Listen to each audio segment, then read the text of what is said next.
Hello students, welcome to my channel school fellow classes. और आज हम 6th क्लास का मैथ करेंगे। इसका चैप्टर हम 5 कर रहे हैं। बेसिक ज्योमेट्रिकल कंसेप्ट की एक्सरसाइज आज 5.3 करेंगे। तो चलिए स्टार्ट करते हैं without any further delay. Question one में है draw rough diagrams to illustrate the following. हमें ये बनानी है ओपन सिंपल कर्व।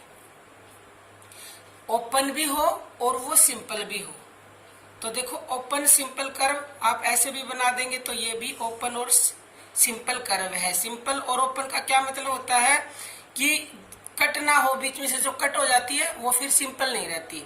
जैसे अगर मैं ऐसे बना दूं तो ये तो है सिंपल कर्व, बट मैं इसी को अगर ऐसे कर दूंगी तो ये ओपन तो है बट ये सिंपल नहीं है। ठीक है, तो हमें सिंपल बनानी है जिसका एक स्टार्टिंग पॉइंट हो एक एंडिंग पॉइंट हो, मतलब क्लोज ना हो, तो वो ओपन और सिंपल कर्व होती है। आप कोई भी बना सकते हैं, मैंने ऐसे बना दिया। ये इसका आंसर है, ये समझाने के लिए आपको बताया। ठीक है, अब सेकंड करेंगे क्लोज्ड सिंपल कर्व। अब इसका ये था इसका फर्स्ट पार्ट, और सेकंड पार्ट में हमें क्या करना है, क्लोज्ड सिंपल कर्व। अब क्लोज सिंपल कर्व में तो आप सर्कल भी बना सकते हैं, आप कुछ भी बना सकते हैं, आप ऐसे भी कुछ भी बना सकते हैं, आप मतलब क्लोज हो और सिंपल हो। ठीक है, तो ये हो गया सेकंड का आंसर। इनमें से एक आप कोई और भी बना सकते हैं as you wish, but simple हो और क्लोज हो। थर्ड है open curve that is not simple. Open curve और सिंपल नहीं, जैसे मैंने पहले ही बताई, तो आप ऐसे कुछ भी बना सकते हैं, ऐसे बना सकते हैं, मतलब ओपन हो और सिंपल ना हो बट। ठीक है, अब करेंगे fourth.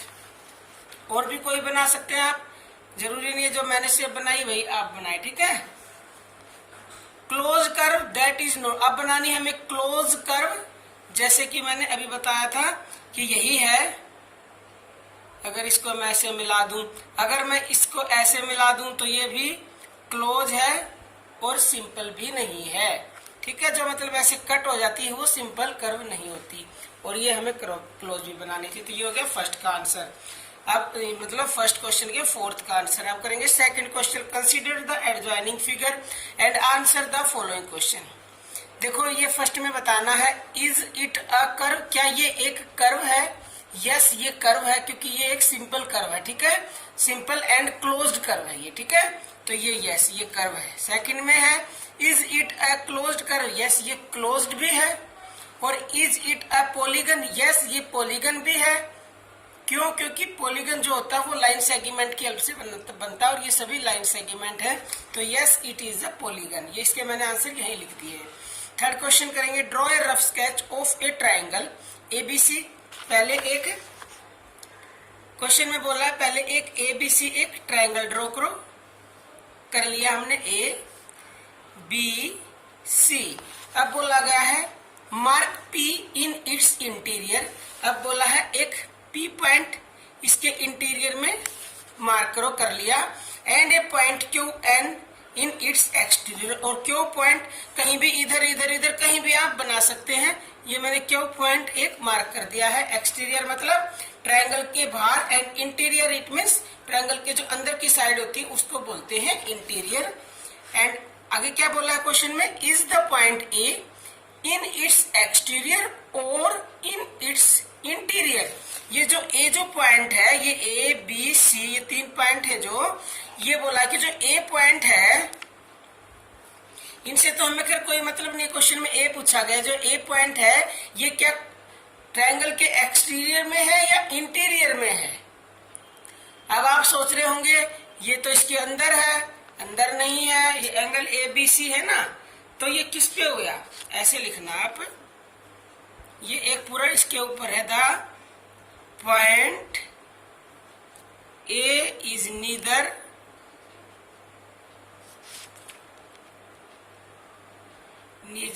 in the exterior nor in the interior।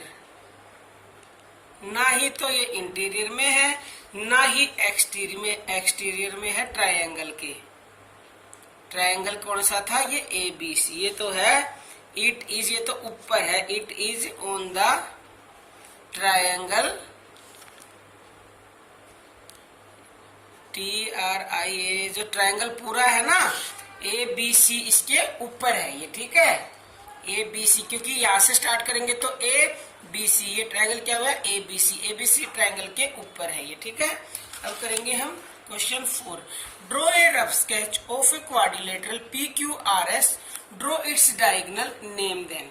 अब हमें इसमें क्या करना है, एक हमें क्वाड्रिलेटरल ड्रॉ करना है और फिर उसके नाम लिखने हैं हमें। तो चलिए स्टार्ट करते हैं क्वेश्चन नंबर 4। अब एक क्वाड्रिलेटरल बनाएंगे। तो क्वाड्रिलेटरल कैसा होता है, क्वाड्रिलेटरल होता है 4 साइडेड, ठीक है। अभी मैंने एक क्वाड्रिलेटरल बना दिया।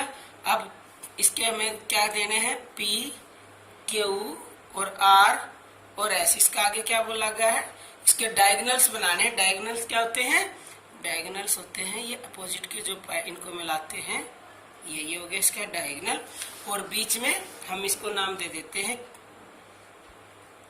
O, ठीक है, PQRS। अब हमें बताना है कि इसके डायगोनल कौन कौन से हुए। द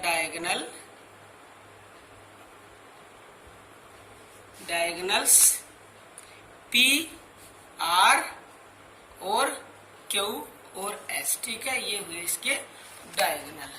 अब करेंगे question 5। In context of the given figure, ये गिवन फिगर दी गई है, इसमें बताया गया is it a simple closed curve. Yes, ये सिंपल क्लोज्ड कर्व है। फिर इज इट अ क्वाड्रिलेटरल, क्या ये क्वाड्रिलेटरल है। यस, ये क्वाड्रिलेटरल भी है क्योंकि ये 1 2 3 4 साइडेड हो गया। और draw its diagonal and name then. फिर हमें इसके डायगोनल बना के और नेम देने हैं।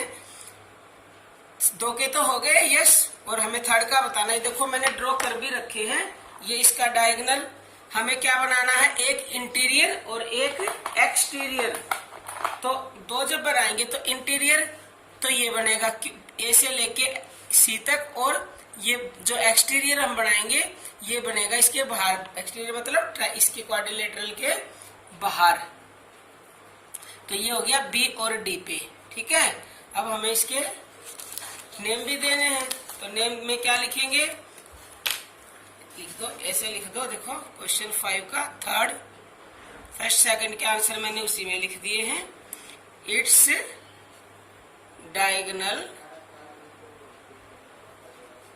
Diagonals are AC and BD, okay.